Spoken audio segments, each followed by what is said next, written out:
रखे। आज जो है आमंत्रण देकर यहाँ आप जो बगल में हैं, क्या आप हैं, नाम क्या है? हाँ, अरविंद जी हैं। वो सुबह सुबह मुझे आकर निमंत्रण दिए थे कि आइए, अवश्य आइए, 10 मिनट के लिए आप आइए गुरुजी। आकर जो है हमारे यहाँ प्राण प्रतिष्ठा हो रहा है शिव जी का, तो जिसमें कि आकर आप भागीदारी ले, देखें, कम से कम हम लोग को कुछ मार्गदर्शन दे। मुझे अच्छा लगा। और आप सब मुझे जानते भी होंगे, बस आपके जस्ट थोड़े से बगल में ही चंदौली के सामने ही कष्टहरण धाम है, उसी में तो हम मंगलवार को दरबार लगाते हैं। और दरबार लगाने का मकसद ये है कि लोगों को सनातन से जोड़ना। चमत्कार हमारे हनुमान जी भी कर सकते हैं, यही आप सबको समझाना। क्योंकि हमारे सनातन धर्मावलंबी क्या कर रहे हैं आज के डेट में, इधर उधर भटक जा रहे हैं। कोई चर्च में चला जा रहा है कैंडल जलाने, कोई जो है चादर चढ़ाने पहुंच जाता है। इसलिए हम लोगों को जो है घर से निकलकर, अपने मठ से निकलकर आज आप लोगों के बीच में पहुंचना पड़ता है, कथा के माध्यम से, दरबार के माध्यम से, बताने के लिए कि हाँ, सनातन धर्म सबसे पुराना धर्म है। यही एक धर्म है जो पृथ्वी का भार लेके चल रहा है, मनुष्य का भार लेके चल रहा है। और बाकी जो है वो तो मजहब है, बाद में बना है। और ये जान जाओ कि जिसका जन्म होता है उसकी मृत्यु निश्चित है। तो सनातन धर्म का जन्म नहीं हुआ है, ये आदि और अनंत है। लेकिन और जितने भी पंथ हैं, ये पंथ कौन से हैं? कोई क्रिश्चियन में चले गए, कोई मुस्लिम धर्म में चले गए, और भी बहुत सारे धर्म हैं, मतलब पंथ हैं। उनका क्या हुआ है? जन्म हुआ है, तो उनका अंत हो जाएगा, खत्म हो जाएगा। लेकिन ये सनातन धर्म जिसका आदि और अनंत नहीं छोर है, इसका इन्फिनिटी बोलते हैं इंग्लिश में। इन्फिनिटी सुने होंगे। तो इन्फिनिटी का मतलब होता है कि अंत तक, जिसका कोई अंत ना हो, उसे इन्फिनिटी कहते हैं। तो ये सनातन जो है इन्फिनिटी है ना। और आप लोग को मैं बार बार यही बताता हूँ, देखो आप लोग मेरे बगल में ही है धाम, वहां पे आओ, सेवा में रहो, सेवा में रहो। ऐसा मत समझना कि आप सबके सामने जो ये गुरुजी आते हैं या फिर आसपास में वहां जाते हैं, तो हो सकता है ये सिर्फ पंडित जी पूजा पाठ वही कराते होंगे। तो ऐसा कोई बात नहीं है। पढ़े लिखे तो हम आप लोगों से, अगर हो सकता है तो हमसे कुछ ज्यादा, या हो सकते कोई हो, ये तो नहीं कह सकते, मगर इतना तो है कि पढ़े लिखे भी आप लोगों से अधिक है, ठीक है। और आपसे अगर यहाँ पे बहुत लोग होंगे इंग्लिश बोलते होंगे, I can speak English very much and very strongly. मतलब इंग्लिश भी मैं आप लोगों के साथ बहुत अच्छे से बोल सकता हूँ, फ्लुएंटली के साथ बोल सकता हूँ। कथा, अगर राम कथा हिंदी में सुनना हो सुना देंगे, संस्कृत में सुनना हो सुना देंगे, इंग्लिश में भी अगर सुनना चाहोगे तो सुना सकते हैं। ये है पावर सनातन का, ये है पावर यंगस्टर।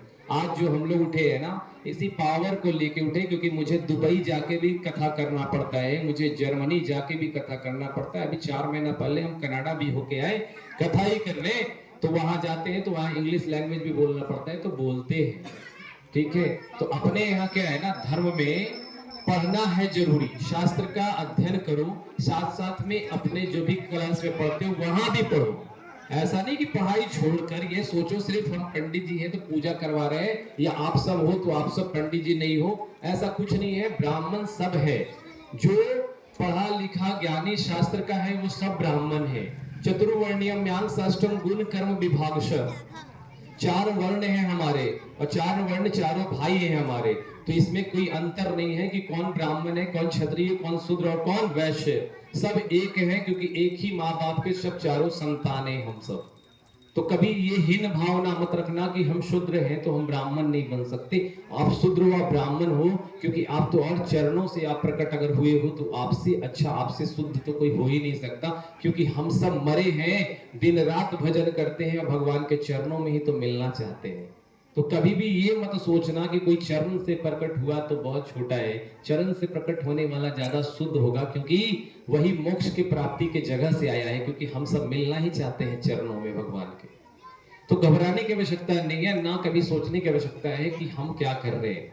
अगर आप लोगों को कहीं भी धर्म में या कहीं कोई दिक्कत होती है, बगल में मंगलवार को हम हमेशा आते रहते हैं। आप सब कोई भी ऐसा प्रश्न लेकर पहुंच सकते हो। क्योंकि ये मत सोचना कि यहाँ पे जो गुरु जी आते हैं बस ऊपर ऊपर का चमत्कार करके ही दिखा के लोगों को जो है ना एंटरटेनमेंट करते हैं, नहीं। ये भूत प्रेत जो है ना सब कुछ होता है, क्योंकि भगवान होते हैं तो भूत प्रेत भी होता है, लेकिन भूत प्रेत को भी दूर करने के लिए कौन है? संकट मोचन हनुमान हमारे। इसलिए हम सब हनुमान चालीसा सुनाते हैं और कहते हैं भूत पिशाच निकट नहीं आवे, महावीर जब नाम सुनावे। तो भूत पिशाच को भी दूर करना है, अपने अपने मन से हटा लेना है। कैसे? हनुमान जी का हनुमान चालीसा पाठ करके। हम आप सबको कर्म सिखाते हैं, कर्म करना है। किसी को ये नहीं बोलते हैं कि भूत हो गया तो चलो भैया आप तुम डेली जाके यहाँ ना भूत दिखाओ, ऐसा नहीं करो।